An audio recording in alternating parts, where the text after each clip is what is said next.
Final countdown.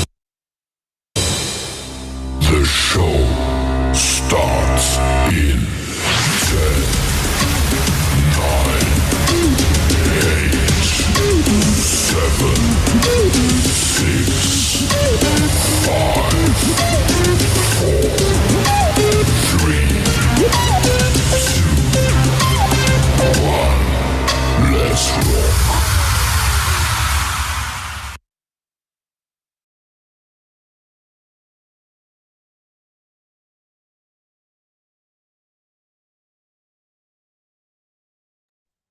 आप सबका इस शाम में स्वागत है दिल की गहराई से। इस शाम के वर्कशॉप में हम सब आज सीखेंगे law of attraction part 4। 3 part हम लोग देख चुके थे और ये चौथा पार्ट है। साइंस और टेक्निकल चीज़ें जो है आज आखिरी है। अब अगली बार से जब ये वर्कशॉप शुरू होगा तो इसके बारे में हम सब इम्प्लीमेंट कैसे किया जाए और कैसे वो हमारे लाइफ में काम करेगा, उसके ऊपर हम सब सीखेंगे।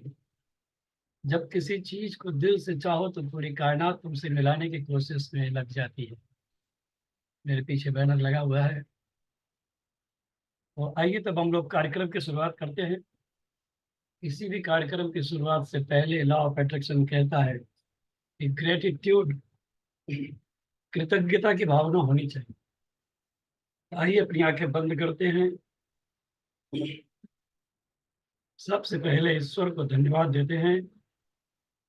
हे ईश्वर, आपको कोटि कोटि धन्यवाद हमें नींद से जगाने के लिए, मेरी सांसों को निरंतर चलाने के लिए, मेरे शरीर के सभी अंग उपांग को सुचारू रूप से चलाने के लिए, मुझे सद्बुद्धि, प्रेरणा और शक्ति देने के लिए, जिसकी वजह से मैं आज लाइव वर्कशॉप कर पा रहा हूँ। मेरे मुख से निकले बेहद शब्द लोगों की समझ में आए और लोग इसे समझकर अपने जीवन में इम्प्लीमेंट करते हुए अपने लक्ष्यों को प्राप्त करें। इसी तरह अपनी कृपा हम सब पर बनाए रखिए। धन्यवाद, धन्यवाद, धन्यवाद। लॉ ऑफ अट्रैक्शन क्यों किसी के जीवन में काम करता है, किसी के जीवन में काम क्यों नहीं करता है, ये सबसे बड़ा प्रश्न है। और सबसे बड़ा प्रश्न होना भी चाहिए। इसलिए होना चाहिए कि जाने अनजाने में चेतन और अचेतन मन के विरोधाभास, जो हम लोग पिछले वर्कशॉप में सीखे थे कि कॉन्शियस माइंड और सब कॉन्शियस माइंड, ये दोनों में आपस में बनती नहीं। और जब दोनों की आपस में बनती नहीं, तो जब कॉन्शियस माइंड कुछ करना चाहेगा तो सब कॉन्शियस माइंड विरोध करेगा, और जब सब कॉन्शियस माइंड कुछ करना चाहेगा तो कॉन्शियस माइंड विरोध करेगा। तो इन दोनों के विरोधाभास में हम फंस जाते हैं। हम ऐसे फंस जाते हैं कि करें तो क्या करें। जब आप सुबह के अलार्म लगाते हैं कि 4:30 बजे उठ करके मैं एक्सरसाइज करूंगा, सवेरे जब अलार्म बजता है तो सब कॉन्शियस माइंड धीरे से कहता है काहे तकलीफ दे रहे हो भाई, अलार्म बंद करिए, सो जाइए, बढ़िया नींद आ रही है। उस समय जब आप सब कॉन्शियस माइंड को डांट सको या उसके ऊपर हावी हो सको, और तब आप अलार्म बंद करके जब खड़े हो जाते हो, तब आप विजेता कहलाते हो। और अगर आपने अलार्म बंद किया और बिस्तर में फिर सो गए तो सब कॉन्शियस माइंड जीत जाता है और कॉन्शियस माइंड हार जाता है। ऐसी स्थिति में हमें कॉन्शियस माइंड को जिताना है। उसकी तरफ से हमें उसका सहयोग करना है, जैसा वो कहता है वैसे करना है। तब जा करके हम सब कॉन्शियस माइंड की प्रोग्रामिंग कर पाएंगे। और सब कॉन्शियस माइंड की programming he law of attraction है। लॉ ऑफ अट्रैक्शन में हम सब यही सीखते हैं कि सब कॉन्शियस माइंड और कॉन्शियस माइंड के बीच में हम अपना तालमेल कैसे बिठाएं। तो आइए फिर इस चीज को हम लोग थोड़ा गहराई से समझते हैं कि हम ही अपने जीवन के या अपने सबसे बड़े शत्रु हैं। तो कैसे हैं हम अपने जीवन के शत्रु? आइए हम सब इसे एक स्लाइड के माध्यम से देखते हैं, और स्लाइड के माध्यम से जब देखेंगे तो हर चीज़ हमें समझ में आएगी।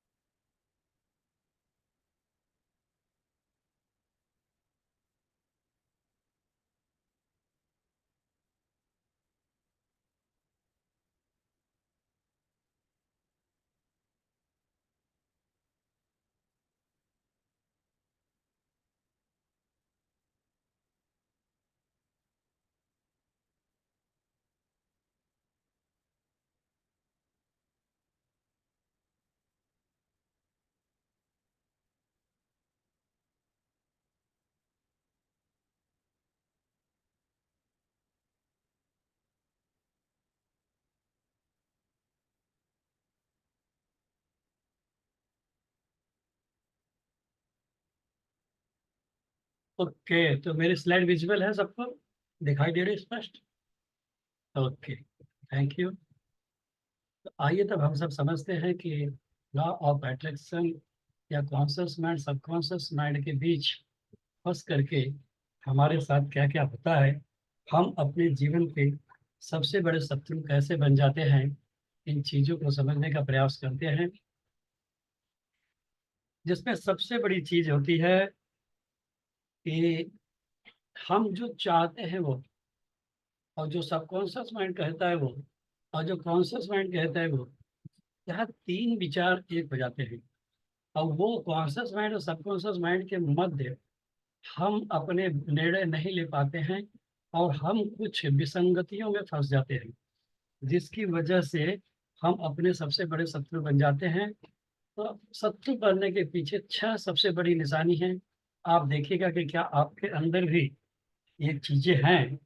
अगर हैं तो आप महसूस करिएगा कि आप ही अपने जीवन के सबसे बड़े शत्रु हैं। सबसे पहले हम लोग अवचेतन और चेतन मन को समझते हैं कि ये दोनों में क्या फर्क है। अवचेतन मन, सबकॉन्शियस माइंड, ये चित्र, फोटो, इमेज, इसे देख करके पहचानता। ये अक्षर, अंक, लेटर, ये नहीं पहचानता। इसे सेव कहो कि तुरंत उसके इमेज को देख लेगा। अंगूर कहो तुरंत उसकी इमेज देख लेगा। गेंद कहो तुरंत उसकी फोटो देखेगा। कार, बंगला, उसे कुछ भी कहिए, ये उसे चित्र रूप में देखता है। और ये भावनाओं को जानता है, इमोशनली अटैच करता है। और ये जिद्दी बच्चे की तरह होता है। कोई चीज अगर इसे पाना है तो जिद करके बैठ जाता है और उसे हासिल करके रहता है। और इसके अंदर एक बात है कि दूसरों की बात जल्दी मानता है। पॉजिटिव चीज अगर बोला जाए तो सबकॉन्शियस माइंड जल्दी एक्सेप्ट नहीं करता, लेकिन नेगेटिव कहा जाए तो उसे तुरंत स्वीकार कर लेता है। वास्तविकता और कल्पना में फर्क नहीं जानता। क्या सच है, क्या झूठ है, क्या गलत है, क्या सही है, इसे कुछ पता नहीं। इसे जो आदेश दिया जाए ये उसे फॉलो करता है। सबकॉन्शियस माइंड कनेक्शन बनाने की मशीन है। ये हमेशा नए नए रिलेशन बिल्ड करने में माहिर होता है। लेकिन पुराने कनेक्शन जो है वो नष्ट नहीं किए जा सकते। अवचेतन मन के अंदर जो पुराने कनेक्शन है या पुराने नेगेटिविटी है, उसे आप नष्ट नहीं कर सकते। तो क्या करना होगा इसके लिए कि हमेशा नए कनेक्शन बनाने की इच्छा रखता है, और ये बना सकता है। तो पुराने कनेक्शन या पुराने नेगेटिविटी को खत्म करने के लिए हमें पॉजिटिव चीजें सोचना, पॉजिटिव चीजें पढ़ना, पॉजिटिव चीजें करना ही उसका फल है। हम जितना पॉजिटिव चीजें करते जाएंगे, नेगेटिव चीजें उसके भीतर दबती जाएंगी। हमेशा नए नए कनेक्शन बनाने के लिए आमादा रहता है। इसीलिए इसको हमेशा तैयार करना पड़ता है, और उसे उस रूप में जितनी शिक्षा दिया जा सके उतनी शिक्षा दिया जाता है। क्योंकि ये नकारात्मक बातें बहुत जल्दी मानता है, उसी से इसकी हमें छुटकारा दिलाना है। चेतन मन क्या कहता है? चेतन मन अक्षर देखता है, अंक देखता है। दो दो चार होता है, अगर पांच लिखा हुआ है तो चेतन मन स्वीकार नहीं करता है, कहता है नहीं, दो दो चार ही होता है। 11 11 22 होगा, 11 11 24 लिखा है तो वह स्वीकार नहीं करेगा, क्योंकि ये देख रहा है अपनी आंखों से। भावनाओं का इससे कोई लेना देना नहीं। जो सच है वो सच, गलत है वो गलत। और आसानी से ये स्वीकार करता है। दूसरों की बात ये नहीं मानता, जो अपनी आंखों से देखता है बस उसी को मानता है। इसे वास्तविकता पसंद है, सच्चाई पसंद है। और रिश्ता बनाते समय सोचता है, 10 बार सोचता है ये आदमी सही है, क्या इसके साथ व्यवहार किया जाना चाहिए। इस तरह तमाम सारी बातें सोचते रहता है। और रिश्ता तोड़ना इसके लिए बड़ा आसान है। कोई चीज अगर आपके मन मुताबिक नहीं हुई, आप तुरंत नाराज हो जाते हैं और डिसीजन ले लेते हैं कि आप हमसे बात मत करिए। ये रिश्ता तोड़ने में भी उस्ताद होता है। तुलना करता है, एक दूसरे से तुलना करता है। ये देखता है, अरे क्या मैं इसके जैसा हूँ, मैं तो इससे अच्छा हूँ, इसके अंदर ये कमी है, इसके अंदर वो कमी है, मैं तो ये अच्छा हूँ, मैं इससे ज्यादा जानता हूँ। तमाम सारी चीजें तुलना कर लेता है। और जो सच है वही मानेगा, बाकी चेतन मन कुछ भी नहीं मानता। तब इनके दोनों की असमंजस में हम जो परेशान होते हैं, हम जो अपने शत्रु बनते हैं, उसकी 6 निशानी है। जिसकी पहली निशानी है कि तुलना करना। अब जैसे रात रात है, दिन दिन है। रात की तुलना दिन से नहीं की जा सकती। सूरज अपने समय पे पूरा प्रकाश देगा, ठीक चंद्रमा भी अपने समय पे पूरा प्रकाश देगा। ये दोनों का कोई तुलना नहीं है। इसी तरह से हम आप एक दूसरे से तुलना नहीं करना चाहिए। और हमें हमेशा मोर देन इनफ की भावना से रहना चाहिए। I have more than, I have more than enough, I am more than enough. हमेशा मोर देन की भावना में रहिए। I am not more than enough, I have not enough, इस तरह की भावना नहीं रखनी चाहिए। वो हमसे ज्यादा अच्छा है, नहीं हम उससे ज्यादा अच्छे हैं। हमेशा अपने आप को तुलना करके अपनी सेल्फ इमेज नीचे कभी नहीं करना है हमें। हम क्या करते हैं, तुलना करके हम अपनी सेल्फ इमेज नीचे कर लेते हैं, जबकि हमें अपनी सेल्फ इमेज नीचे करने की कोई जरूरत नहीं है। तो आज से आप अगर तुलना करते हो तो इस चीज को बंद कर दीजिए। तुलना से कुछ भी हासिल नहीं होना है। दूसरी चीज कि अगर हमारी कोई आलोचना करता है, हमारी कोई आलोचना करता है तो उसे तुरंत दिल पे ले लेते हैं। हमें अपने दिल पर लेने की जरूरत नहीं है। अगर किसी ने मुझे कह दिया तुम मूर्ख हो, तो किसी के कहने से मैं मूर्ख नहीं हो सकता। तो ये चीज आपको हमेशा ध्यान रखना है। और आपको इन सब चीजों पे विशेष ध्यान देना है कि किसी के कहने से कुछ नहीं होता। हम जो हैं हम हैं। तो अपने आप को किसी के द्वारा कही कोई बात से या किसी की आलोचना से आहत नहीं होना है, या उसे अपने दिल पर नहीं लेना चाहिए। ठीक इसी तरह से आप और क्या करते हैं, आप अननेसेसरी दिन भर मोबाइल में व्यस्त रहते हैं। मैसेज आया हो न आया हो, जरूरी हो ना जरूरी हो, फिर भी हम मोबाइल में लगे रहते हैं। ये चीजें जो है हमारी सबसे बड़ी शत्रु हैं। हमें अपने शत्रुओं को पहचानना है और अपने एक एक शत्रुओं को अपने अंदर से निकाल देना है। इसके बाद आता है कि आपका रहन सहन कैसा है। आप कपड़ों का चयन कैसे करते हैं, आप कपड़ों का चयन कैसे करते हैं, कैसे कपड़े पहनते हैं। आप बिजनेस मीटिंग में जा रहे हैं, कैसे कपड़े पहने हैं, आप कैसे कपड़े पहने हैं, आपको कौन सा कपड़ा पहनना चाहिए। तो आप शादी में जा रहे हैं, आपको कैसे कपड़े पहनने चाहिए। यहाँ पे क्या होता है कि हम हमेशा अपने को ध्यान नहीं देते हैं, अपना ध्यान नहीं रख पाते हैं और रॉन्ग पोस्चर में रहते हैं। मतलब हमारे कपड़े का पहनावा ही हमें गलत ढंग से पेश करते रहता है। और क्या करते हैं हम, और हम करते हैं कोई व्यक्ति अगर हमारे साथ सही व्यवहार नहीं करता है, फिर भी हम उसी के साथ लगे रहते हैं। उसे तुरंत इसी वक्त छोड़ देना चाहिए ऐसे व्यक्ति को। अगर मैं उसकी रिस्पेक्ट कर रहा हूँ और वो मुझे रिस्पेक्ट नहीं कर रहा, मुझे जली कटी दिन भर सुना रहा है, तो मुझे ऐसे लोगों की संगत तुरंत छोड़ देना चाहिए। ये कुछ निशानियां हैं जो हम अपने अंदर ढाल करके बैठे हैं। उसके बाद हम क्या करते हैं, बेवजह किसी भी बात पे कोई वजह हो या ना हो, दिन भर हम लोगों से माफी मांगते रहते हैं। माफ कर दीजिए, गलती हुई, क्या जरूरत है। अगर आपने गलती की है, आपसे कुछ गलती है, तो एक बार क्या दिन भर थोड़ा गलती कर रहे हो। लेकिन आदत होती है हमारी, हर जगह हम हमेशा माफी की मुद्रा में ही खड़े रहते हैं। तो ये कुछ चीजें हैं जो हमें आपको इमीडिएट छोड़ देना चाहिए, और इसे छोड़ करके हम सबको एक अच्छे विचारों के साथ रहना है। अपने शत्रु हमें नहीं बनना है, और हम अपने ही शत्रु बने रहते हैं। तो जैसा कि अब तक पिछले एपिसोड में हम लोगों ने सीखा, क्या क्या सीखे थे अब तक हम लोग सीखे visualise plus vocalise plus emotionalise is equal to actualise. ये लॉ ऑफ अट्रैक्शन का नियम था। हम जो देखते हैं, विजुलाइज करते हैं, उसे ओकलाइज करते हैं, वर्बलाइज करते हैं, मुंह से बोलते हैं। और मुंह से बोलते हैं तो उसे भाव को अपनी भावनाओं से जोड़ करके कहते हैं। तो जब ये तीनों चीज मिक्स होती है, तब जाकर के एक्चुअलाइज हो जाता है, तो हम जो चाहते हैं वो हम प्राप्त करते हैं। एक नियम ये था। दूसरा नियम हम सीखे थे, आस्क बिलीव एंड रिसीव। मांगिए, आप भगवान से मांगिए। आस्क मतलब मांगिए, जो चाहिए वही मांगिए, जो नहीं चाहिए उसके बारे में मत बोलिए। और जो मांग रहे हैं उस पर विश्वास कीजिए कि हाँ ये चीज मुझे मिलेगी। जब आपको बिलीव होता है, तब आप उसे रिसीव करते हैं, तब वो चीज आपको मिलती है। तो दूसरा नियम था आस्क बिलीव एंड रिसीव। अब तीसरी बात, हमने पिछली बार ये भी देखा था कि कोई चीज को इंसिडेंस नहीं होती जिंदगी में, बल्कि को क्रिएशन होती है। हम आज अगर हमारी जिंदगी में कुछ घट रहा है, घटित हो रहा है, जाने अनजाने में हमने उसका ऑर्डर डाला था, हमने उसे विजुलाइज किया था, वर्बलाइज किया था या वोकलाइज किया था, और भावनात्मक रूप से किया था, वो एक्चुअलाइज हो रही है।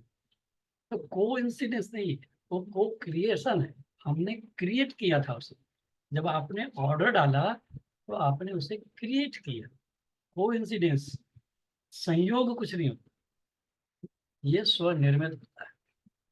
इसके बाद आइए ask and believe and receive को थोड़ा गहराई से समझते हैं। लॉ ऑफ अट्रैक्शन हमारे जिंदगी में तब काम करने लगता है जब कुछ आवश्यकताएं हैं, जो नीड है, उसे जब पूरी किया जाता है, तब हमारे साथ लॉ ऑफ अट्रैक्शन काम करता है। आइए तब देखते हैं कि नीड कौन कौन सी हैं जो हमें अपने जीवन में लाना है।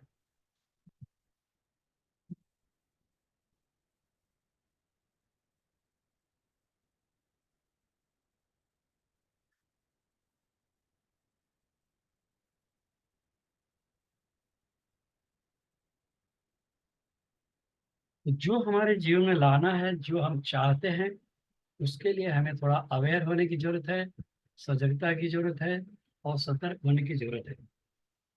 उसके लिए क्या किया जाता है, हम अफर्मेशन करते हैं। जो हमें चाहिए उस चीज को हम बार बार बोलते हैं। और वो चार आवश्यकताएं क्या है, आपके डिजायर, लेकिन डिजायर से काम नहीं चलता, बर्निंग डिजायर होनी चाहिए।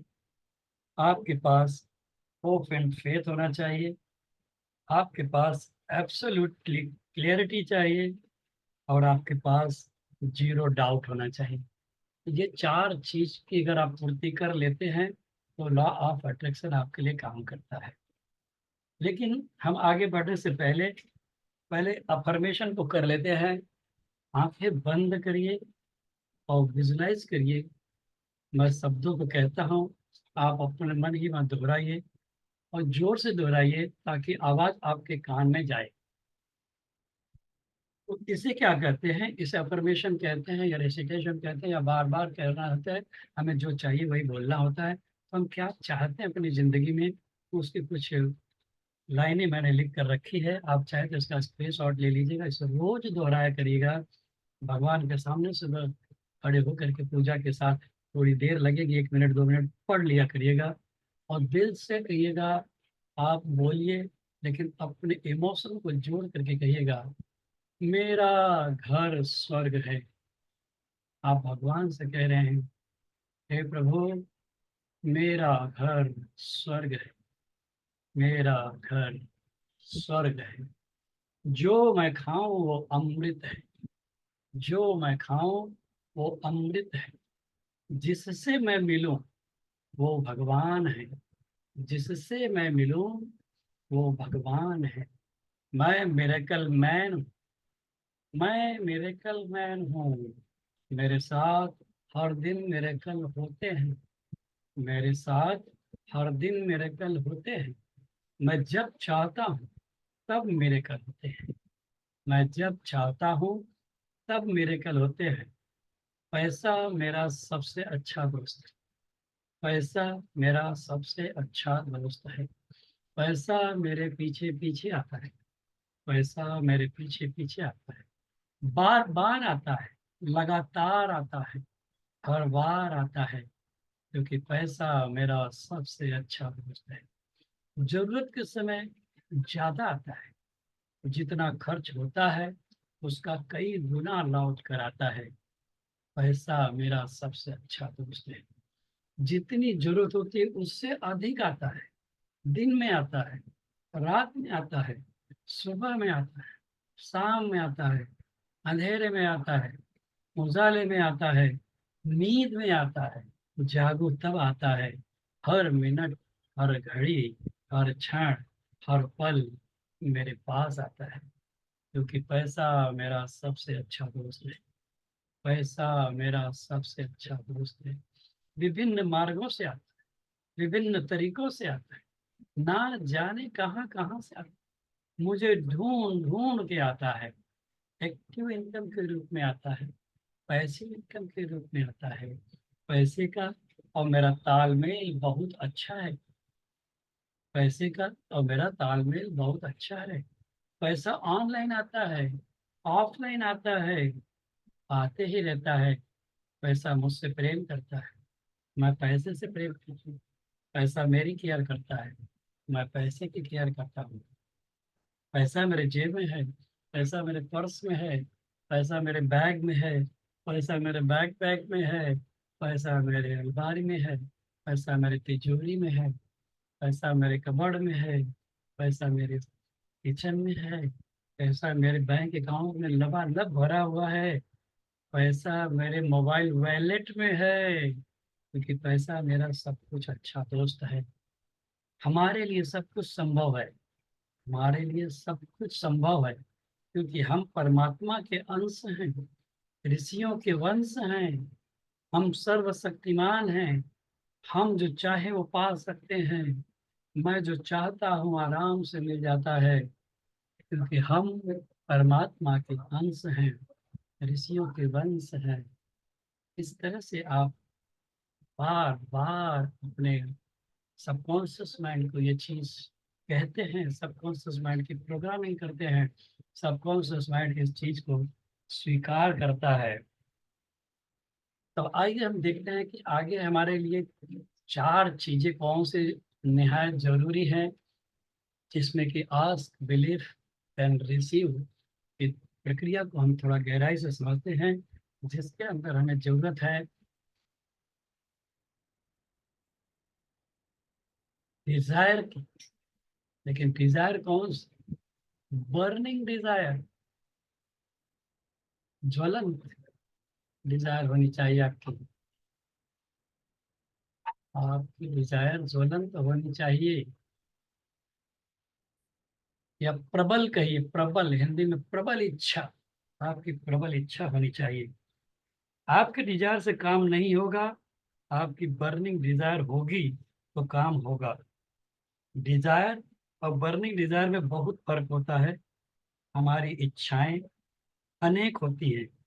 हम कभी कुछ खाना चाहते हैं, कभी कहीं घूमना चाहते हैं, कभी करोड़पति बनना चाहते हैं, कभी दुनिया की सैर करना चाहते हैं। इस तरह अनेकों इच्छाएं होती हैं हमारी। ये सब डिजायर है, विश है, हमारी सोच है, हमारी चाहत है। इस तरह अनेकों इच्छाओं को हम अपने मन में प्रतिदिन लाते रहते हैं और छोड़ते रहते हैं, आते रहते छोड़ते रहते हैं। वही एक ऐसी इच्छा है जो हमें किसी भी हाल में चाहिए ही चाहिए होती है। इसी को हम बर्निंग डिजायर कहते हैं। जैसे आपने जब स्कूल की पढ़ाई करने की इच्छा हुई, आपके बर्निंग डिजायर आई तो आपने स्कूल की शिक्षा पूरी कर ली। जो जो चीजें आपकी बर्निंग डिजायर रही हैं वो चीजें आपके जीवन में घटित हुई हैं। आपके पिताजी की बर्निंग डिजायर हो सकती थी कि आप अच्छी शिक्षा लें, या आपकी बर्निंग डिजायर हो सकती थी, आपकी बर्निंग डिजायर हो सकती है कि नौकरी लगे तो आपकी नौकरी लग गई। आपकी बर्निंग डिजायर थी खूब पढ़े तो आपने खूब पढ़ा। आपकी बर्निंग डिजायर थी कि आपकी शादी हो जाए तो आपकी शादी हो गई। आपकी बर्निंग डिजायर थी कि आपके बच्चे हो जाए तो आपके बच्चे हो गए। इस तरह से आपकी बर्निंग डिजायर जो है आपके जीवन में घटित होने लगती है। जब आप सोचते थे कि बहुत पैसा कमाएं तो आज आप पैसा भी कमा रहे हैं। तो आपकी बर्निंग डिजायर थी कि एक मकान होना चाहिए। आपने मकान भी खरीद लिया जिस मकान में आप आज रह रहे हैं। उदाहरण के तौर पे एक कविता है, मधुशाला। उस कविता में एक लाइन है कि राह पकड़ कर तू एक चला चल, राह पकड़ कर तू एक चला चल, मिल जाएगी मधुशाला। इसका मतलब आप किसी भी रास्ते पे चलिए, उस रास्ते को पकड़कर कंसिस्टेंसी के साथ आगे बढ़ते रहें। और जब आप कंसिस्टेंसी के साथ आगे बढ़ते रहते हैं तो अगर आप अपने फोकस की दिशा में, आप अपने गोल की दिशा में हैं, तो आज नहीं तो कल वो आप अपने गोल को अचीव कर ही लेते हैं। जैसे एक शराबी, आप ये समझ लें कि 90% शराबी, उनकी जेब में पैसा है या नहीं, लेकिन शाम के समय या रात होते होते वो आपको पिए हुए जरूर मिल जाते हैं। क्यों, कैसे? क्योंकि कहीं ना कहीं से वो अपना जुगाड़ कर ही लेते हैं। और ये बर्निंग डिजायर का एक सबसे बड़ा ज्वलंत उदाहरण है। एक शराबी किसी अनजाने शहर में चला जाए या नगर में चला जाए, शाम होने से पहले वो अपनी मधुशाला ढूंढ लेता है।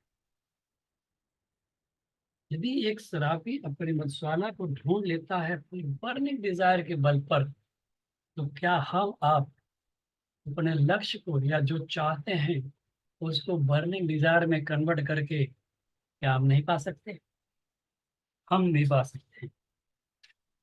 एक बच्चा है, अपने माँ से किसी चीज के लिए जब वो जिद करता है और माँ नहीं देती है तो हट करके बैठ जाता है, खाना पीना छोड़ देता है, बातचीत करना बंद कर देता है।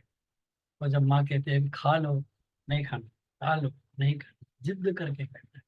अंत में माँ को हार करके कहना पड़ता, अच्छा ले, थोड़ा सा ले लेना जो चीज चाह। नहीं नहीं, थोड़ा क्यों, मैं पूरा लूंगा।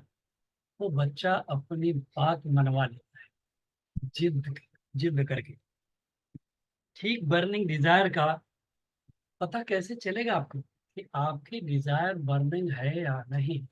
आप जो कुछ अपने जीवन में पाना चाहते हैं, जो आपने सपने देखे हैं, वह आपको कितना डिजायरेबल है, उसके प्रति आप कितने प्रबल हैं, उसको पाने की कितनी प्रबल इच्छा आपके अंदर है, इसको आप कैसे ढूंढेंगे? तो इसको आपको ढूंढना है तो पता चलता है कि आप क्या उसके बारे में बार बार बातें करते हैं, उसके बारे में पढ़ते हैं, उसके करीब जाने का प्रयास करते हैं। क्या आप उसे विजुलाइज कर रहे हैं, विजुलाइजेशन करते हैं, गोल लिखते हैं, उसे पाने के लिए हर संभव असंभव प्रयास करते हैं? उसे पाने के लिए जिस एजुकेशन की जरूरत है, क्या आप उस एजुकेशन को लेते हैं? ये सारी चीजें आपको देखना होगा। आपकी प्रबल इच्छा है, ज्वलंत इच्छा है, बर्निंग डिजायर है, तो आपको उसे ढूंढना होगा। तो इसे आपको ढूंढने का यही तरीका है कि जो चीज आप पाना चाहते हैं वो चीज आपके सामने से ओझल ना हो। आपको यदि नींद से जगा कर भी कोई पूछे कि आपका घर कैसा हो, तो आपको तुरंत ब्यौरे के साथ बताने आना चाहिए। 3 बेडरूम होगा, यहाँ डाइनिंग रूम होगा, यहाँ पे ये होगा, यहाँ पे एसी लगेगी, यहाँ पे किचन होगा, यहाँ पे फ्रिज रखा जाएगा, यहाँ पे हमारा डाइनिंग टेबल होगा, ये हमारा बेडरूम होगा, बेडरूम में यहाँ एसी लगेगी। तमाम सारी चीजें आपको बताने आना चाहिए। नींद से भी अगर जगा करके कोई पूछे तो आपको बताने आना चाहिए। दिन रात उसी चीज के बारे में आपको बोलते रहना है, वर्बलाइज करते रहना है, सोचते रहना है। जब आप ये सारी चीजें करते हो तो बर्निंग डिजायर एक तकनीक है, एक तकनीक है। आपको बार बार उसे बोलना है, बार बार उसे बोलना है। और तकनीक क्या है? उसे आपको प्रतिदिन लिखना है। जैसे कि अब इस समय कमांडो ट्रेनिंग में हम आप देखते हैं, जैसा सर सुबह सुबह लिखवाते हैं, 5 बार लिखवाते हैं, I am making 1 crore rupees per month. वो 500 करोड़ लिखते हैं, मैं लिखता हूँ I am making 1 crore rupees per month, 20 lakh rupees net profit. Thank you God, I am making 1 crore rupees per month. Thank you God, 20 lakh rupees profit. इस तरह से क्या आप अपने उस लक्ष्य को लिख रहे हैं रोज, जो कि आज प्रैक्टिकल हम लोग सीख रहे हैं। तो ये चीज आपको करना होगा, उसे रोज लिखना होगा, रोज लिखना होगा, रोज लिखना होगा। इसी से पता चलता है कि क्या हम उसके बारे में लिख रहे हैं, क्या वो हमारी बर्निंग डिजायर है। तो यही से पता चलेगा कि वो आपकी बर्निंग डिजायर है। और जब आप लिखते हैं तो क्या होता है? जब आप लिखते हैं तो आपके शरीर के बहुत सारे अंग उसमें सम्मिलित होते हैं। जैसे ही आप लिखते हैं तो ब्रेन आपको आदेश देता है कि आप अपने हाथ से पेन उठाइए। आपका हाथ पेन उठाता है, ब्रेन आदेश देता है लिखिए, तो आपका हाथ लिखना शुरू करता है। और जब आपका हाथ लिखना शुरू करता है तो आपके हाथ के द्वारा आपके शरीर की मसल्स जितनी कनेक्टेड है, सारी मसल्स एक्टिव हो जाती है, सब मसल्स सहयोग में लग जाती है। और जब आप लिखते हैं तो आपकी आंखें उसे देखते चलती है। और जब आंखें देखते चलती हैं तो आंखों के माध्यम से वह चीज आपके दिमाग में फिर जाने लगती है। मतलब एक रिंग बन जाता है। ब्रेन आदेश दे रहा है, फिर आंखें देख रही, फिर ब्रेन से बता रही है कि हाँ सही लिख रहे हैं, फिर हाथ लिख रहा है, फिर आंखें देख रही, फिर ब्रेन से बता रही है हाँ सही लिख रहे हैं। तो आंखें देखती हैं, दिमाग आदेश देता है। तो ये लिखने की प्रक्रिया जो है आपको अपने लक्ष्य के करीब ले जाती है। तो हमेशा याद रखिए, आपको लिखना है। जितना ज्यादा लिखते हैं उतना ज्यादा आप अचीव करते हैं। जैसे जैसे आप लिखते जाएंगे आपकी बर्निंग डिजायर उभरती जाएगी।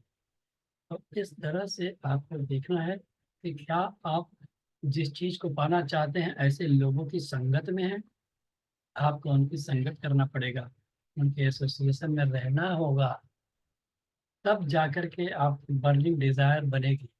और जब बर्निंग डिजायर बन गई तब आपको चाहिए होप एंड फेथ, उम्मीद और विश्वास। होप एंड फेथ, एक दिन आप सोचोगे कि होगा, दूसरे दिन सोचोगे कैसे होगा, तो नहीं होगा। बड़ा मुश्किल लगता है। ब्रह्मांड के सामने खड़े हैं आप और ब्रह्मांड से कहते हैं मुझे 1 करोड़ रुपए चाहिए। अब ब्रह्मांड उस प्रक्रिया में लग जाता है। आप दोबारा कहते हैं कहाँ से लाओगे? ब्रह्मांड पे संदेह, सबकॉन्शियस माइंड पे संदेह। सबकॉन्शियस माइंड जैसे पिछले एपिसोड में हम लोग देखे कि जिन्न की तरह है।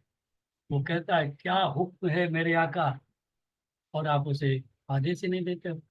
छोटे मोटे आदेश देते, आप उसे कह दिए 100 करोड़ चाहिए, अब वो चल दिया लाने के लिए, तब तक आप फिर कहते हो कैसे लाएगा, कहाँ से लाएगा? तो कहता मेरे ऊपर संदेश, मेरे ऊपर संदेह है, वो तो जा नहीं लाता। इसी तरह से हम ब्रह्मांड के सामने खड़े होकर के इस सारी चीजों की डिमांड कर रहे हैं, आस्क कर रहे हैं, अपर्देशन कर रहे हैं। और उसी चीज पे हम डाउट कर जाते हैं। आज सोचते हैं मिलेगा और कल सोचते हैं कहाँ से मिलेगा। तो जब इस तरह का आपका मन या मन में मतभेद रहेगा तो आप उस चीज को नहीं प्राप्त कर सकते हैं। जब आप उम्मीद छोड़ देते हो, विश्वास करना छोड़ देते हो, तब आपका काम होना बंद हो जाता है। इसलिए कहा जाता है, जब आप कहते हो मैं कर सकता हूँ, तो आप सही हो। जब आप कहते हो कि मैं नहीं कर सकता, उस हाल में भी आप सही हो। दोनों ही परिस्थितियों में आप सही हो। If I can I can, if I can't I can't. यदि मैं कर सकता हूँ तो मैं कर सकता हूँ, मैं नहीं कर सकता तो मैं नहीं कर सकता। आप अच्छी तरह जानते हैं कि faith can move the mountain. उम्मीद पर दुनिया का है। आपका विश्वास एक चट्टान को या एक पर्वत को हिला सकता है। आपको इस लेवल का फेथ होना चाहिए। इसका जीवंत उदाहरण है दशरथ माँ जी ने। उनकी पत्नी की तबीयत खराब होने की वजह से, एम्बुलेंस के लिए रास्ता न होने की वजह से उनकी पत्नी का देहांत हो। उसने ठान लिया कि इस पर्वत को रास्ते से हटा देंगे या पर रास्ता बना लेंगे, रास्ता बना लेंगे। और उसने पर्वत को थोड़ा थोड़ा तोड़ते हुए तोड़ते हुए तोड़ते तोड़ते तोड़ते तोड़ते रास्ता बना दिया। तो इस चीज पे ध्यान रखिए कि आपको इतना बड़ा विश्वास होना चाहिए, तब जाकर के आप कुछ भी कर पाएंगे। उम्मीद पर दुनिया कायम है। आपको फेथ होना चाहिए कि आप जो चाहते हैं वो मिलेगा ही मिलेगा। इस तरह से एक बार भगवान थोड़ा बोर हो गए। भगवान बोर हो गए तो सोचे क्या करूं क्या करूं, तो उन्होंने सृष्टि बना दी। और जब भगवान ने सृष्टि बना दी, फिर थोड़ी देर बाद बोर होने लगे तो बोले अब क्या करूं, तो उन्होंने जीव जंतु नदी पहाड़ ये सब बना दिया। और फिर बोर होने लगे तो उन्होंने इंसान बना दिया। फिर उन्होंने इंसान बना दिया। और फिर बोर हुए तो सोचे कि अब ऐसा काम करूंगा कि कभी बोर ना हो। तो उन्होंने उस इंसान के अंदर तीन ताकतें डाल दी। तीन ताकतें डाल दी, ब्रह्मा विष्णु और महेश की ताकत। G for generate, O for operate, and D for destroy. Generator Brahma, operator Vishnu और डिस्ट्रॉयर हमारे महेश जी। ये सोचकर भगवान ने तीनों ताकत देने के बाद शांति से बैठ गए कि अब देखना है क्या होता है इस पृथ्वी पर। तो भगवान को पता चल गया कि इंसान अब भगवान बन चुका है। भगवान निश्चित होकर बैठ गए और सोचे अब सिर्फ मनोरंजन ही मनोरंजन है। ये इंसान अब सब कुछ संभाल लेगा, मैं तो सिर्फ दर्शक बनकर देखता रहूंगा। एक दिन भगवान की आंख खुली तो देखते हैं, कहते अरे ये क्या। इंसान हाथ जोड़े खड़ा है, कह रहा है भगवान मदद करिए, भगवान सहायता करिए, भगवान मदद करिए, भगवान सहायता करिए। भगवान हैरान हो गए। अरे कहे मैं तुझे सब कुछ दे दिया, तुझे कॉन्शियस माइंड दे दिया, सब कॉन्शियस माइंड दे दिया, तुझे हाथ दे दिया, तुझे पैर दे दिया, तुझे इतना सुंदर शरीर दे दिया, तुझे संसार में परिवार दे दिया, तुझे यार दे दिया, तुझे दोस्त दे दिया, सब कुछ तुझे दे दिया, फिर भी तू मुझसे हेल्प मांग रहा है। इस तरह से भगवान ने उसे कहा कि सब कुछ तुझे देने के बाद भी तू गिड़गिड़ा रहा है और मेरी हेल्प करो, मेरी हेल्प करो, हेल्प करो। अचानक से इन क्रियाकर्मों को देखते हुए सारी देवियों ने अनशन बना लिया। हे भगवान, आप सिर्फ इन इंसानों के पीछे लगे हो, हम लोगों को समय नहीं दे रहे हो, अपने परिवार को समय नहीं दे रहे हो। आप अपने परिवार को समय दीजिएगा। आज से अगर हम लोगों को अपना टाइम नहीं दिए तो आज से हम सब अनशन पर बैठ रहे हैं। भगवान ने अचानक मीटिंग बुलाई। अचानक मीटिंग बुला करके उस मीटिंग के बारे में सिर्फ एक ही बताए। इस मीटिंग का विषय है कि मैं कहाँ छुप जाऊं कि इंसान मुझे ना पकड़ पाए या मुझे ना ढूंढ पाए। किसी ने कहा आप कैलाश पे चले जाइए, तो कहे कि नहीं वहां भी आ जाएगा। कहे हिमालय पे चले जाइए, कहे वहां भी आ जाएगा। कहे मंगल पे चले जाइए, कहे वहां भी आ जाएगा। कहे चांद पे चले जाओ, कहे वहां भी आ जाएगा। कहे समुद्र की गहराई में चले जाओ, भगवान कहते वहां भी आ जाएगा। अब बड़ा गूढ़ विषय छीन लिया कि भाई जाए तो जाए कहाँ, ये हर जगह आ जा रहा है। तो नारद भगवान नारायण नारायण करते करते पहुंच गए तो उनके सामने जब ये प्रश्न आया तो नारद जी ने कहा, भगवान बड़ी सुंदर जगह है, मैं आपको बताता हूँ, आप वहीं छुप जाओ, इंसान कभी ढूंढ नहीं पाएगा। तो भगवान से नारद ने कहा, हे प्रभु, आप इंसान के दिल में छुप जाइए, इंसान के दिल में छुप जाइए, वो सारे जग में आपको ढूंढेगा, लेकिन वो अपने भीतर नहीं ढूंढेगा। तब से भगवान हर इंसान के दिल में रहने लगे, और इंसान भटक रहा है भगवान को ढूंढने के लिए। कस्तूरी कुंडल बसत, मृग ढूंढत बनमाई। तो इंसान सिर्फ भगवान को ढूंढ रहा है, सिर्फ पैसे ढूंढ रहा है, बर्निंग डिजायर बना नहीं पा रहा है, सब कुछ देने के बाद भी अपनी बर्निंग डिजायर नहीं निकाल पा रहा है। मैं करोड़पति बन जाऊं, मेरा बड़ा सा घर हो जाए, मेरी बड़ी कार हो जाए, बस इसी उधेड़ बुन में लगा हुआ है। उसके लिए किए जाने वाले कार्य वो नहीं कर पा रहा है। तो भगवान ने कहा कि चलो, सबसे अच्छी जगह है, इंसान के दिल में छुप कर बैठ जाए। भगवान हर लोगों के दिल में बैठे हैं, भगवान के अंश हो, ऋषियों के वंश हो, इसलिए चिंता करने की जरूरत नहीं। Have faith and hope. आपका हक बनता है, आपका हक है, आप जो चाहो वो पा सकते हो। इसमें कोई फर्क नहीं पड़ता कि आप गरीब घर में जन्म लिए हो या अमीर घर में जन्म लिए हो, आप पढ़े हो या नहीं पढ़े हो, कम पढ़े हो या ज्यादा पढ़े हो, ब्रह्मांड के पास अनंत है और सीमित है। आपको मिनटों में राजा बना सकता है, और मिनटों में राजा को भिखारी बना सकता है। Trust the process, hope and faith. भगवान के ऊपर विश्वास रखिए, ब्रह्मांड के ऊपर विश्वास रखिए, उम्मीद रखिए, आपको जो चाहिए वो मिलेगा। अब तीसरे नंबर पे आता है एब्सोल्युटली क्लैरिटी। स्पष्ट होना चाहिए आप जो कुछ भी अपने जीवन में चाहते हैं। आपको क्या चाहिए? घर चाहिए? कहाँ चाहिए? कितना बड़ा चाहिए? पुराना या नया? कौन सा घर चाहिए? आप अगर भगवान से सिर्फ कहते मुझे घर चाहिए, भगवान आपको पुराना घर दे देंगे, चाहिए क्या? लोगे? नहीं लोगे, क्योंकि क्लैरिटी नहीं। तो आपको क्लियर रखना होगा कि मुझे नया घर बॉम्बे जैसे शहर में 3,000 स्क्वायर फीट का घर हमें चाहिए, और नया घर चाहिए, नया कंस्ट्रक्शन चाहिए।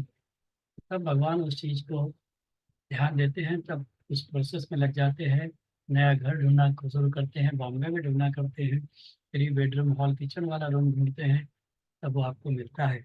इसी तरह आप कार के बारे में सोचते हैं, कौन सी कार चाहिए, कैसी होनी चाहिए, ये सारी चीज़ों में आपकी क्लियरिटी होनी चाहिए। पैसे के बारे में भी अगर आप लिख रहे हैं तो आप स्पष्ट लिखिए, हे भगवान मुझे 1 करोड़ चाहिए, और वह 1 करोड़ मेरे पास हमेशा रुका रहे। अगर आप सिर्फ कहते हो 1 करोड़ चाहिए, तो भगवान आपको 1 करोड़ दे देते हैं, और 125 करोड़ का खर्चा भी आपके साथ में भेज देते हैं। तब आप कहते हो, अरे मैंने तो 1 करोड़ मांगा था, भगवान ने तो 125 करोड़ का खर्चा कर दिए, तो फिर माइनस हो गए, क्योंकि आपने क्लियर नहीं किया था। आपको क्लियर करना है कि भगवान 1 करोड़ मेरे बैंक बैलेंस में होना चाहिए, वो मेरे पास हमेशा रहना चाहिए, जब मुझे जरूरत हो तब मैं उसमें से निकाल के खर्चा करूं।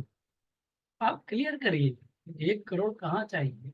1 करोड़ मेरे बैंक में होना चाहिए, बचत में होना चाहिए, उससे मैं लोगों की सेवा कर सकूं, किसी जरूरतमंद की सहायता कर सकूं, ऐसी चीजों में मैं उसका उपयोग कर सकूं। वो पैसा मेरे पास होना चाहिए, बिना मेरे खर्च किए वो खर्च नहीं होना चाहिए।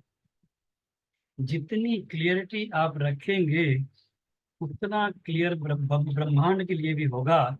और अगर आप क्लियर नहीं हैं, जैसे मैं आपसे कह दीजिए, या आप मुझसे कह दीजिए कि मेरा कोट लेते आइए, अब आप गए और बरसात वाली कोट मेरी लेकर आ गए, और मैंने आपसे कहा कि यार मैंने आपसे ठंडी वाली कोट मांगा था, आप तुरंत कहोगे, आपने कब कहा कि ठंडी वाली कोट लेके आना? आपने कहा कोट लेके आओ, तो मैं कोट लेके आ गया। अगर एक इंसान कंफ्यूज हो सकता है या दुविधा में फंस जाता है, तो ब्रह्मांड को हम दिन रात दुविधा में डाल रहे हैं, कभी कहते हैं आई कैन डू इट, फिर कभी कहते हैं कैसे होगा। तो भगवान कहते हैं क्लियर क्यों नहीं होते हो, मुझसे चाहते हो या नहीं चाहते हो। तो आपको क्लियरिटी लाना बहुत जरूरत है। बिना स्पष्टता के भगवान या ब्रह्मांड भी दुविधा में फंस जाते हैं। ब्रह्मांड आपको वो तब तक नहीं देते जब तक आप उसके योग्य नहीं हो जाते। अब आप मांग तो रहे हो, एक एग्जांपल देता हूँ। 1 लाख रुपए आपको रोज दिया जाएगा और रोज खर्च करना है। आप प्लानिंग बताइए, आपके पास प्लानिंग ही नहीं है 1 लाख रुपए रोज खर्चा करने की। समझ में मेरी बात, चैट पे उत्तर लिख सकते हैं। आपके पास 1 लाख रुपए पर डे खर्चा करने की प्लानिंग ही नहीं है, लिखिए यस। आपको रोज 1 लाख मिलेंगे, आपको रोज 1 लाख खत्म कर देना है, बैंक बैलेंस नहीं करना है। खर्च करने का प्लान आपके पास है क्या? लिखिए चैट में, अगर है तो लिखिए यस, नहीं है तो लिखिए नो। 1 लाख रुपए आपको पर डे दिया जाएगा और आपको खर्च कर, प्लानिंग ही नहीं है। और जब आपके पास प्लानिंग नहीं होगी तो आप कोई चीज रिसीव कैसे करेंगे? आपके पास अगर प्लानिंग नहीं है तो आप रिसीव कैसे करेंगे? आपका बच्चा 10-12 साल का है, आपसे मोटरसाइकिल मांग ले तो क्या आप उसे दे दोगे? आप कहोगे नहीं, पहले उसके योग्य बनाओ। तो वैसे ही भगवान भी आपकी परीक्षा लेते हैं। आप लाखों रुपए कमाना तो चाह रहे हैं, लेकिन उस लाखों रुपए का प्लानिंग है क्या आपके पास? तो लाखों रुपए पर डे खर्च कर पाएंगे क्या? या आप महीने में कमाना चाहते हैं लाखों रुपए, तो महीने भर में वो खर्च करने का आपके पास प्लान है क्या? आज की तारीख में तो हम लाखों में बात ही नहीं करते, अब तो हम करोड़ों की बात करते हैं कि करोड़ों रुपए हमारे पास हर महीने आना चाहिए। लेकिन उस करोड़ रुपए को खर्च करने का प्लान तो हमारे पास होना चाहिए। अगर प्लान नहीं है तो भगवान को तो पता ही है ना कि मैं तुझे कैसे दूंगा, मेरे पास कोई प्लानिंग नहीं। तो इसीलिए कहा जाता है कि लक्ष्य को लिखिए, जो पाना चाहते हैं उसको लिखिए, उसका बजट बनाइए कि आप 1 करोड़ को कहाँ खर्चा कर रहे हैं, कैसे खर्चा कर रहे हैं, कितना आपका बगले में जाएगा, कितना आपका गाड़ी में जाएगा, कितना आपका शौक में जाएगा, कितना आपका कपड़ों में जाएगा। हर जगह खर्च दिखा करके 1 करोड़ का खर्च तो लिखिए। 1 करोड़ का खर्च हम लिख नहीं पाते हैं और करोड़ों रुपए भगवान से मांग रहे हैं, तो भगवान परीक्षा नहीं लेंगे? आप अपने बच्चे को तो देने के लिए तैयार नहीं, तो भगवान कैसे आपको दे देंगे? भगवान आपको बच्चा उसी वक्त देता है जब आप बच्चा संभालने के लायक बनते हैं। अगर आपके अंदर बच्चा संभालने की योग्यता नहीं है तो भगवान आपको बच्चा नहीं देता। तो एब्सोल्युटली क्लियरिटी रखिए। जितना क्लियर रहोगे और जितना ब्रह्मांड को क्लियर मैसेज दोगे, उतना जल्दी उतनी चीजें आपको मिलने की संभावना बढ़ जाती है, प्रबलता बढ़ जाती है, प्रगाढ़ता बढ़ जाती है। फिर लास्ट है चौथा, जीरो डाउट। आपने गोल तो लिख लिया, काम भी शुरू कर दिया, लेकिन कुछ चढ़ाव उतार आते ही आपको संदेह हो गया कि ये होगा भी या नहीं। और जैसे ही गाड़ी आगे चली आपकी, जैसे ही कार ये जो चल रही है आपकी आगे बढ़ना शुरू करती है और आप उसे ब्रेक मार देते हैं। और जब आप ब्रेक मार देते हैं तो मोमेंटम टूट जाता है।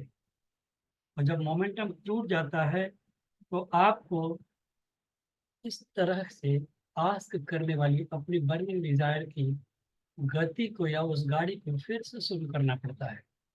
और जब फिर से शुरू करना पड़ता है तो आप उसे अकेले नहीं कर पाते हैं।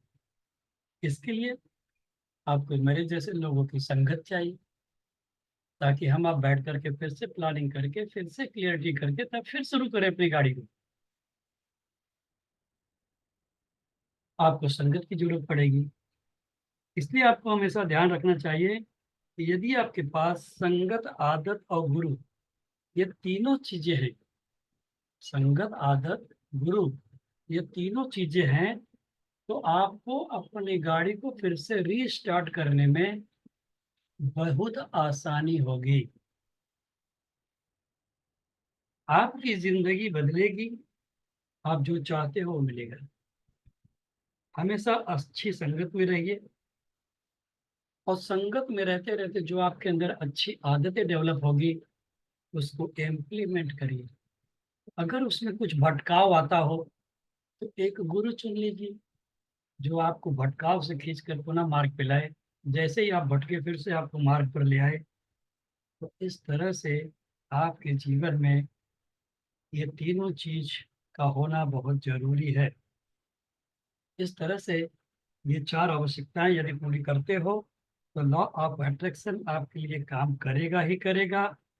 आप विपरीत परिस्थितियों से बाहर आ जाएंगे, चाहे आपके पैसे से संबंधित या रिश्तों से संबंधित हो, या करियर से संबंधित हो, या स्वास्थ्य से संबंधित हो। कोई भी विषम परिस्थिति हो, आप इन परिस्थितियों से बाहर आ जाओगे। बशर्ते ये चारों चीजें आपके पास होनी चाहिए: burning desire, hope and faith, absolutely clarity and zero doubt. अब तक आपको क्या समझ में आया? अब तक आपको क्या समझ में आया? आप बात कर सकते हैं, अपना कैमरा ऑन करके बोल सकते हैं, चाहे तो चैट में लिखिए। अब तक क्या समझ में आया? अब तक का सेशन कैसा रहा? क्या ये सारी चीजें हमारी जिंदगी में हो जाए तो हमारी जिंदगी बदलेगी या नहीं? जब से लॉ ऑफ अट्रैक्शन मैंने सीखना शुरू किया तब से मुझे सिर्फ एक ही चीज का रिग्रेट होता है कि 20 साल पहले क्यों नहीं ये चीज मेरे ध्यान में आई या मेरे जेहन में आई, या मैं क्यों ऐसी संगत में नहीं पढ़ पाया। अगर मैं 20 साल पहले इस चीज को पाया होता तो आज मेरी जिंदगी के पल कुछ और। क्या ऐसी फीलिंग आपको भी आती है? अगर आपको भी आती है तो आप सही ट्रैक पर हैं।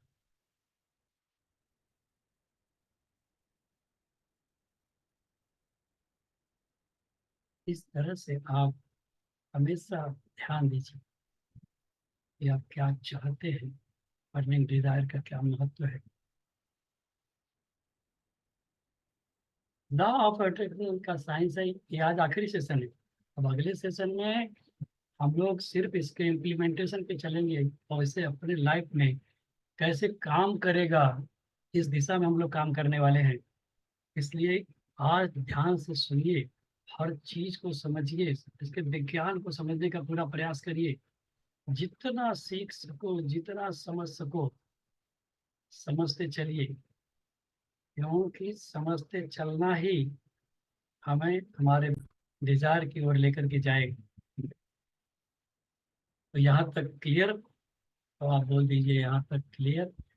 अब हम सब चलेंगे आगे साइंस को देखते हुए। आपको बता दूं साइंस क्या कहता है। साइंस कहता है जिस चीज पे आप फोकस करते हैं, जिस चीज पे आप फोकस करते हैं वह चीज एक्सपैंड होना शुरू हो जाती है। एक्सपैंड होना शुरू हो जाने का मतलब है कि वह आपको मिलने लगती है। अगर आपका फोकस पैसों पर है तो आपका पैसा बढ़िया होने लग जाता है। अगर आपका फोकस स्वास्थ्य पर है तो आपका स्वास्थ्य बेहतर होने लगेगा। अगर आपका फोकस रिश्तों पर है तो आपके रिश्ते बेहतर होने लगेंगे। और अगर आप फोकस गलत चीजों पे है तो गलत चीजें होने लगेगी। तो केयरफुल रहिए। अवेयरनेस का सेशन है, अवेयर करने के लिए सेशन चल रहा है कि आप अपनी जिंदगी में अवेयर रहें। कैच योर पैटर्न, अपनी आदतों को, अपनी गलतियों को पकड़े, अपने आप को कैच करें। तो फोकस आपका जहाँ होगा वह चीज आपको मिलने लगेगी। अगर आपका फोकस सही है आपकी लाइफ में सही होना शुरू हो जाएगा। आपका फोकस गलत है तो आपके जीवन में गलत होना शुरू हो जाएगा। Law of cause and effect. Cause and effect का मतलब होता है कि आप वैसा ही होगा जैसा आप बोलेंगे। जैसा कॉज होगा वैसा ही इफेक्ट होगा। बोया पेड़ बबूल का तो आम कहाँ से खाएं। तो अगर कॉज आपका बबूल का पेड़ है तो उसका इफेक्ट आम नहीं होगा। अगर आपको आम चाहिए इफेक्ट में, तो आपको कॉज में आम ही लगाना पड़ेगा। तो जो आप लगाएंगे वही आप पाएंगे। कॉज एंड इफेक्ट का सीधा सा मतलब यही है। तो आपको इस चीज को समझना होगा, और हर चीज समझते हुए आपको सतर्कता पूर्वक काम करना है। स्लाइड चल रही मेरी, दिख रही है आप लोगों पर?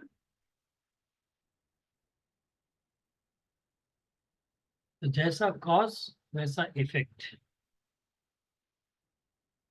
जो बोओगे वही काटोगे। हमारे बुजुर्ग कहते थे ना कि जो बोओगे वही काटोगे, जैसा करोगे वैसा भरोगे। ये विज्ञान भी कहता है। विज्ञान भी यही चीज कहता है कि आप जो बोओगे वही काटोगे। अगर आपने तरबूज लगाया है, आपको तरबूज ही मिलेगा। आपने अनार लगाया है तो अनार ही मिलेगा। नींबू लगाया है तो नींबू ही मिलेगा। अगर आप घृणा बो रहे हैं तो आप घृणा ही काटेंगे। अगर आप नफरत बो रहे हैं तो नफरत ही काटेंगे। द्वेष बो रहे हैं तो द्वेष ही काटेंगे। अहंकार बो रहे हैं तो अहंकार ही काटेंगे। और नकारात्मकता अगर बो रहे हैं तो नकारात्मकता ही आप पाएंगे। Law of cause and effect का ये सीधा सा नियम है। विज्ञान का एक और नियम है, एक्शन का विरुद्ध रिएक्शन। मैंने आपको गाली एक दी, आप मुझे चार गाली देंगे। मैंने आपको गाली एक दी तो आप मुझे चार गाली देंगे। मैंने थोड़ा सा प्यार किया तो आप बहुत प्यार करेंगे। मैं अगर एक हाथ से कोई चीज आपको दे रहा हूं तो आप दोनों हाथ से मुझे देंगे। Action and reaction. एक्शन का रिएक्शन मल्टीप्लाई होते रहता है। इसी प्रोसेस में एक आता है गिविंग एंड रिसीविंग। जो दोगे वही मिलेगा, जो दोगे वही पाओगे। जो दोगे वही पाओगे। तो आप क्या दे रहे हैं वही रिसीव कर रहे हैं। हमको आपको सबको पता है कि इस संसार में हर चीज एनर्जी है। और जब हर चीज एनर्जी है तो हर एनर्जी की एक फ्रीक्वेंसी है। अगर उसकी फ्रीक्वेंसी है तो फ्रीक्वेंसी की वाइब्रेशन है। फ्रीक्वेंसी की वाइब्रेशन है। और एनर्जी एक वचनी है और बहुवचनी नहीं है। Energy can not be created, can not be destroyed. Energy का उत्पन्न नहीं किया जा सकता है, ना तो उसको नष्ट किया जा सकता है। सिर्फ उसका रूप बदल सकते हैं। और जो फ्रीक्वेंसी है तो उसकी वाइब्रेशन है। अगर आपके पास 100 रुपया है, 100 रुपये की फ्रीक्वेंसी है, तो आपको 100 रुपये का ही सामान मिलेगा। आप जब कोई चीज सोचते हैं तो फ्रीक्वेंसी बनती है और उसके अंदर वाइब्रेशन होती है। इस चीज को अगर आप नहीं समझते हो तो अभी प्रैक्टिकली कर लीजिएगा। अपने पीठ पे हाथ रखिए, एक हाथ को उल्टा करके, और आंखें बंद करिए और बोलिए ओम। आप पाएंगे कि आपके पीठ पे वाइब्रेशन हो रही है। मुख से आप ओम बोल रहे हैं, फ्रीक्वेंसी छोड़ रहे हैं। तो फ्रीक्वेंसी आप महसूस कर सकते हैं या बोल सकते हैं जानबूझ करके, लेकिन उसकी वाइब्रेशन को आपको फील करना होगा। जो आप हाथ लगा करके फील कर पाएंगे। तो फ्रीक्वेंसी के साथ वाइब्रेशन साथ साथ चलती है। तो यहाँ पे मैं बताना चाहूंगा, similar frequency attract similar frequency. Like attracts like. अगर आप नेगेटिव चीज बोल रहे हैं तो आप नेगेटिव को ही अट्रैक्ट करेंगे, क्योंकि फ्रीक्वेंसी पूरी नेगेटिव है। तो similar frequency attract similar frequency. एक समान की फ्रीक्वेंसी अपने समानांतर फ्रीक्वेंसी को ही अट्रैक्ट करती है। जैसे like attract like, positive attract positive, negative attract negative. ये सब साइंस है। थोड़ा कॉम्प्लिकेट लगेगा लेकिन आज का दिन सीख लीजिए, समझ लीजिए, क्योंकि आज आखिरी है टेक्निकल चीजों का। अगली बार से हम लोग कुछ अलग दुनिया में चलेंगे। लॉ ऑफ अट्रैक्शन को भले उसके लिए 10 एपिसोड बनाना पड़े, लेकिन उसको खंड खंड करके आपको एकदम पिलाते चलूंगा। जैसे पानी पिलाया जाता है, आपके अंदर ये सारी चीजें आत्मसात होती जाएं, इतना सिंपल और सरल करके आपको बताने की कोशिश कर रहा हूँ और आगे भी करूँगा। और आशा भी करता हूँ कि सारी चीजें आपके समझ में आ रही हैं। अब बताइए, low frequency pull high frequency and high frequency pull low frequency. इसका मतलब ये हो गया कि हाई फ्रिक्वेंसी जो है हमेशा लो फ्रिक्वेंसी को हाई की तरफ खींचेगी, और जो लो फ्रिक्वेंसी है वो हाई फ्रिक्वेंसी को लो की तरफ खींचेगी। ऐसा कब होगा? ऐसा कब होगा? ऐसा तब होता है जिस फ्रिक्वेंसी की ताकत ज्यादा वो अपने विरोधी फ्रिक्वेंसी को अपनी तरफ आकर्षित कर लेगी। अभी इस समय मैं हाई फ्रिक्वेंसी में हूँ, मेरे साथ आप बैठे हैं, आप भी हाई फ्रिक्वेंसी में हो। अब इस समय हमारे पास कोई आकर के नेगेटिव बात करे या नेगेटिव माहौल में, तो हम उसको धीरे धीरे धीरे धीरे अपने पॉजिटिव की तरफ खींच लेंगे, क्योंकि हम सब की फ्रीक्वेंसी इस समय हाई है। इस समय हमारे सेशन में कोई व्यक्ति लो फ्रीक्वेंसी का भी जुड़ जाएगा तो हमारी फ्रीक्वेंसी के साथ उसकी फ्रीक्वेंसी अपलिफ्ट हो जाएगी, खिंच जाएगी, क्योंकि हम लोग हाई फ्रीक्वेंसी में है इस समय। ठीक इसी तरह से जितने भी हास्य कलाकार हैं वो कहीं पहुंच जाएं और वहां कोई एकदम शांतिपूर्वक का माहौल हो, लेकिन उनके पहुंचने के साथ इनकी वाइब्रेशन, इनकी फ्रिक्वेंसी से वहां का माहौल ही एकदम हाई हो जाएगा, सब हास्य में परिवर्तित हो जाएगा, क्योंकि इनकी फ्रिक्वेंसी हाई है। अब देखिए, जिसकी ताकत ज्यादा वो दूसरे को खींच लेगा। अब फील करिए कि हम लोग किसी यात्रा में शामिल हैं, शोभा यात्रा में, और खूब बढ़िया डीजे बाजा सब बज रहा है, हाई फ्रिक्वेंसी में हम हैं। लेकिन जैसे ही हमारे इस यात्रा के सामने से एक 100 यात्रा आ जाए, धड़ाम से हमारी फ्रिक्वेंसी लो हो जाएगी, हमारी हाई फ्रिक्वेंसी इमीडिएट लो हो जाएगी, क्योंकि इस समय उस 100 यात्रा की फ्रिक्वेंसी ज्यादा होती है। हम तुरंत डीजे बीजे बंद करके शांति से खड़े हो जाएंगे। वो 100 यात्रा को जाने के बाद तब फिर हमें उस हाई फ्रिक्वेंसी लेवल में आने में कुछ समय लगेगा, क्योंकि यह वाइब्रेशन हमारे सबकॉन्शियस माइंड में जाके टच हो गई। अब जब हम वहां से इस सब यात्रा को धीरे धीरे जब भुला पाएंगे, तब जाकर के हम फिर डीजे बजा पाएंगे, और उस फ्रिक्वेंसी में से निकलना थोड़ा सा कॉम्प्लिकेट हो जाता है, क्योंकि उसकी फ्रिक्वेंसी बहुत हाई है। तो यहाँ पे आप ये चीज समझ गए होंगे कि लो फ्रिक्वेंसी और हाई फ्रिक्वेंसी में कौन किसको खींचेगा। तो जिसकी ताकत ज्यादा होगी वो उससे खींचेगा। दो शेर है, एक शेर को आप रोज मांस खिला रहे हैं 10-10 किलो, और दूसरे शेर को आप आधा किलो, 1 किलो, एक पाव दे रहे हैं। दोनों ही शेर हैं, लेकिन दोनों में जब युद्ध हो जाए तो कौन जीतेगा? जो 10 किलो खाता है, 1 किलो खाता है, पाव किलो वाले को हरा देगा। तो वैसे ही फ्रिक्वेंसी का है कि आपकी फ्रिक्वेंसी में कितनी पावर है। इसीलिए कहा जाता है हमेशा हमें हाई फ्रिक्वेंसी में रहना चाहिए, हमेशा पॉजिटिव रहिए, और उसके लिए आपको संगत की जरूरत है, आदत की जरूरत है, गुरु की जरूरत है। अब देखिए, एनर्जी, एनर्जी एक है, आप भी एनर्जी हैं, मैं भी एनर्जी हूँ। एनर्जी का बहुवचन है, और दोनों जगह सेम एनर्जी है।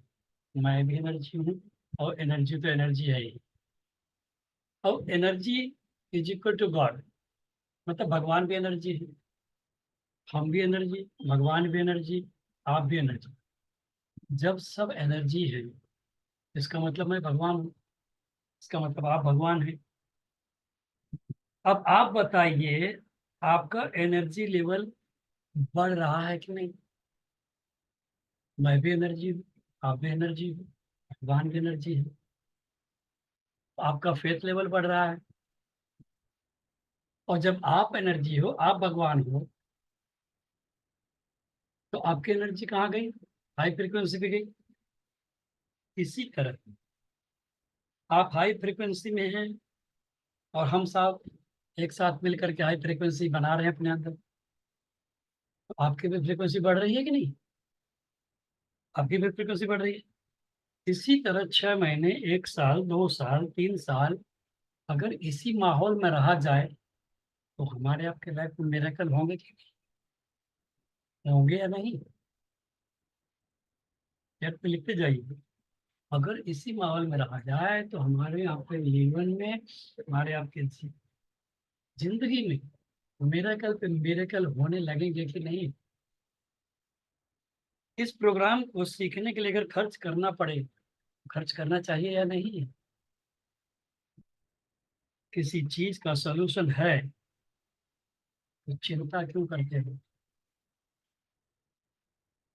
किसी चीज का सलूशन है तो चिंता क्यों करते हो?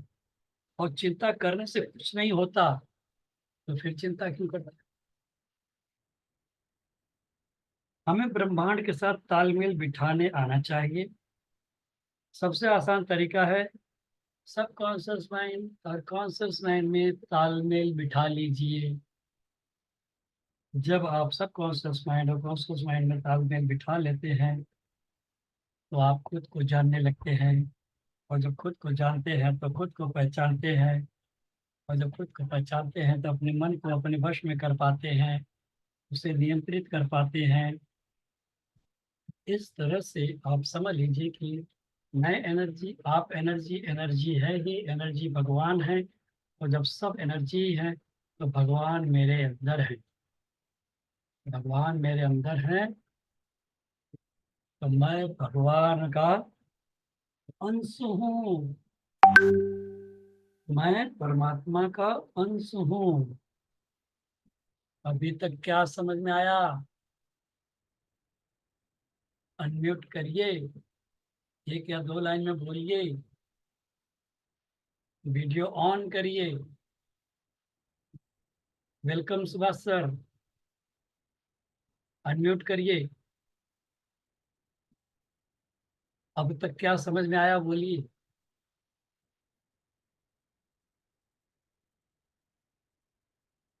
अनम्यूट करिए, 1 लाइन या 2 लाइन जो भी बोल सको। मैसेज तो जा रहा है ना अनम्यूट का, बोलिए।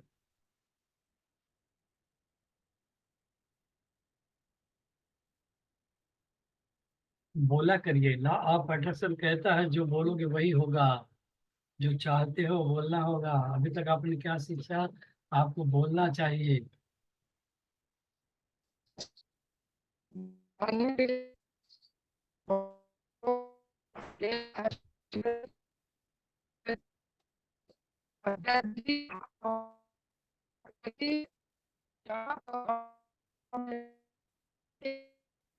आप नेटवर्क में नहीं हैं, शायद आपका आवाज कट रहा है सर जी।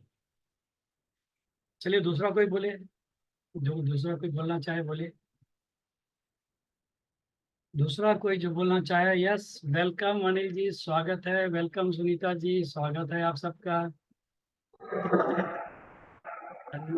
बोलिएगा, बोलिए सुनीता जी। यस, अनम्यूट हो गया। How wonderful. Welcome Anil sir, welcome. और भाई मैं तो मतलब समझ में तो बहुत कुछ आया। आज काफी नए नए पॉइंट पे बात हुआ है। और इन पॉइंट को अगर आदमी ध्यान रखे और अपना कॉन्शियस माइंड अगर सही रख पाए तो वाकई में बहुत ही अच्छा उसके अंदर मतलब अगर इस पॉइंट पे काम करेगा तो उसके अंदर बर्निंग डिजायर अपने आप आ जाएगी। और बर्निंग डिजायर अगर रखेगा तो वो सक्सेस होगा ही होगा, क्योंकि किसी भी गोल को अचीव करने के लिए मतलब आपके अंदर कितनी बर्निंग डिजायर है। तो जैसे अभी आपके पीछे के स्लोगन लिखा था कि आपको किसी चीज की जरूरत है तो पूरी कायनात उसको मिल जाती है आपको दिलाने के लिए। तो वो चीज है कि आपकी बर्निंग डिजायर कैसी है अपने लक्ष्य के प्रति, चाहे जिस भी दिशा में आप हों। तो अगर आप वहां पे अपनी बर्निंग डिजायर अपने पैशन में इन्वॉल्व करते हैं, पैशन के साथ, तो आपको वो सारी चीजें मिल जाएंगी, आपका गोल मिल जाएगा, आप अचीव कर लेंगे उस चीज को। और आपको सक्सेस होने से कोई नहीं रोक पाएगा।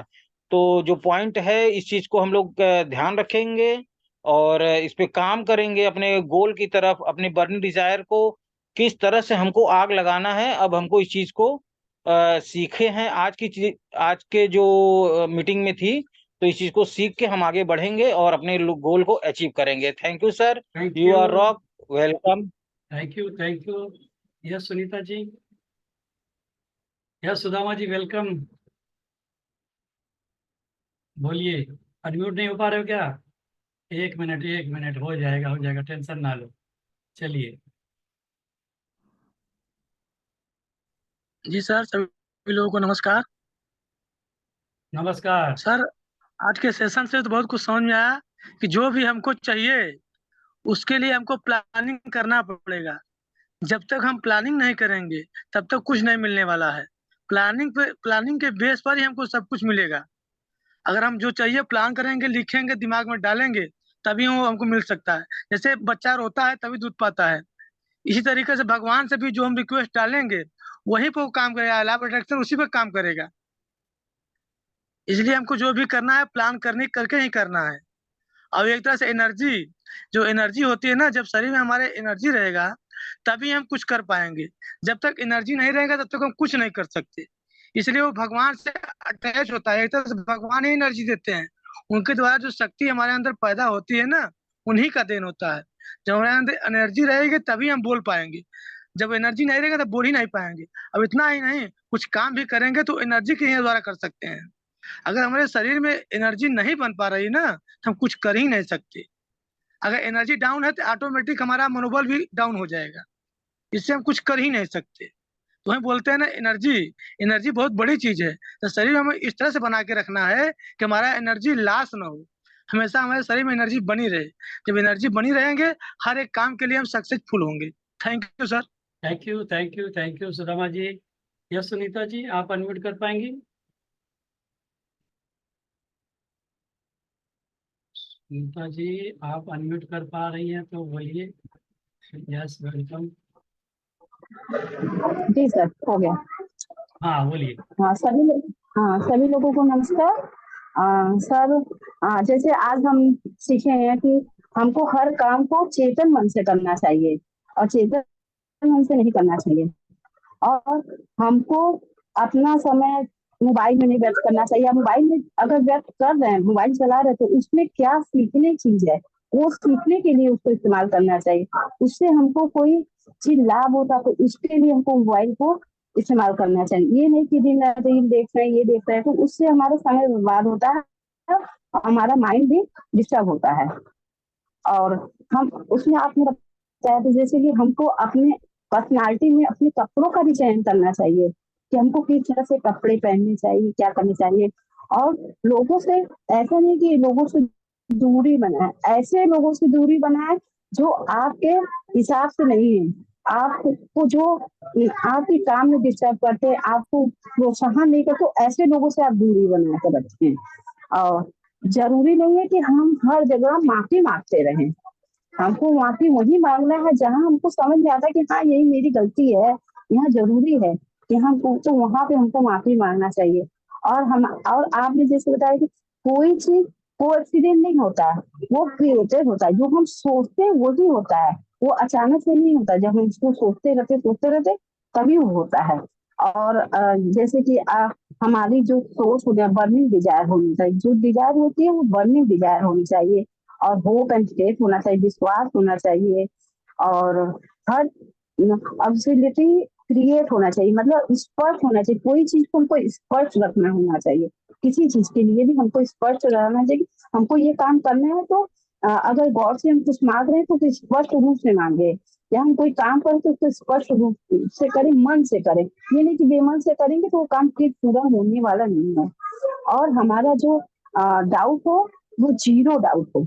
हमको डाउट नहीं रखना है। हमको अगर डाउट नहीं करना है, उसको एकदम जीरो, उसमें डाउट रखना ही नहीं। अगर कोई चीज हम भगवान से मांग रहे या कर रहे हैं तो उसको करो कि हम ये कर रहे हैं, ये हमसे होगा होगा होगा, तो उसमें जीरो डाउट रहे। तो एकदम एकदम अच्छी तरह से डाउट को निकाल देना चाहिए।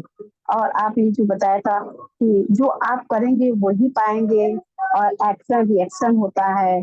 जो देंगे हम वही पाएंगे। फ्रिक्वेंसी होती है, जो आप सोचेंगे वही आप पाओगे। हम जो बोएंगे वही पाएंगे। और law of frequency of full high frequency और हाई फुल लो फ्रिक्वेंसी। मतलब कि अगर हमारी जो फ्रिक्वेंसी जो होती है, अगर लो हमारी फ्रिक्वेंसी है तो जो हाई वाला है, हाई वाला वो लो पे चला जाएगा। अगर लो है तो वो क्या, हाई अगर हमारी फ्रिक्वेंसी है तो वो लो पे हावी हो जाएगा। लेकिन हमारी फ्रिक्वेंसी हाई है और लो आ जाता है तो हमारी फ्रिक्वेंसी लो पे अटैक कर जाती है, हमारी हाई पे हाई है। Thank you sir. Thank you, thank you, thank you. हाँ, welcome Subhash sir, welcome Subhash sir, बोलिए सर। सुभाष सर, आवाज आ रही है? सुनीता जी, माइक बंद कर आवाज आ रही लीजिए। सर? हाँ, बोलिए। तो सर जो है हमें लिखना होगा, जब लिखेंगे तो हमारे मन में डिजायर होगी, मन में डिजायर होगी, होगा, विश्वास होगा तो हम आपका नेटवर्क साथ नहीं दे रहा है।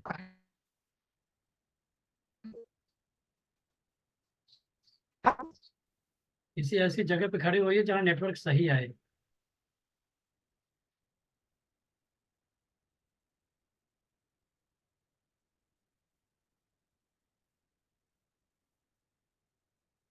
चलिए, आपका नेटवर्क अब नहीं साथ दे रहा है, तो हम लोग आगे बढ़ते हैं।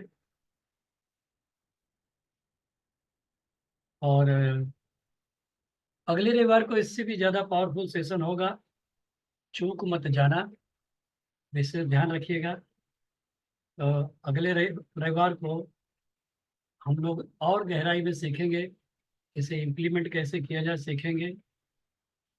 और बहुत सारी चीज़ अगले रविवार को प्लान कर रहा हूँ, तो देखिए कितना प्लान हो जाता है। तो इसी के साथ थैंक यू, आप सबको बहुत बहुत धन्यवाद। और आप सब समय से जुड़ा करिए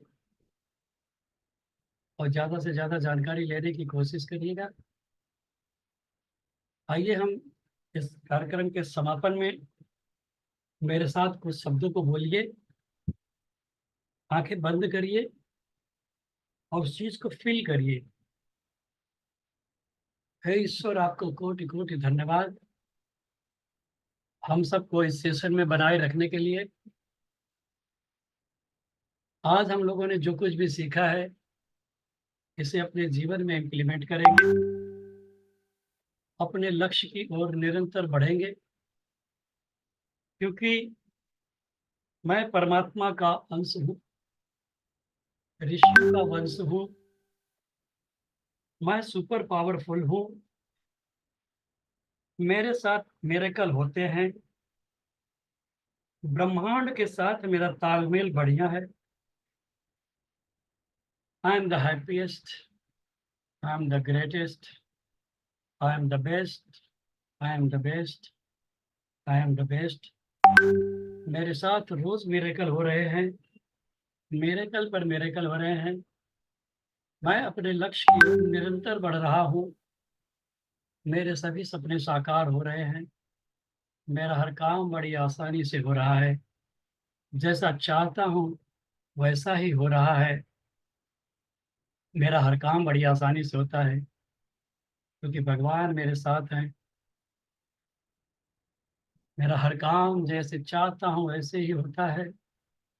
I am the best, I am the happiest, I am the greatest, I am the best, I am the best, I am the best.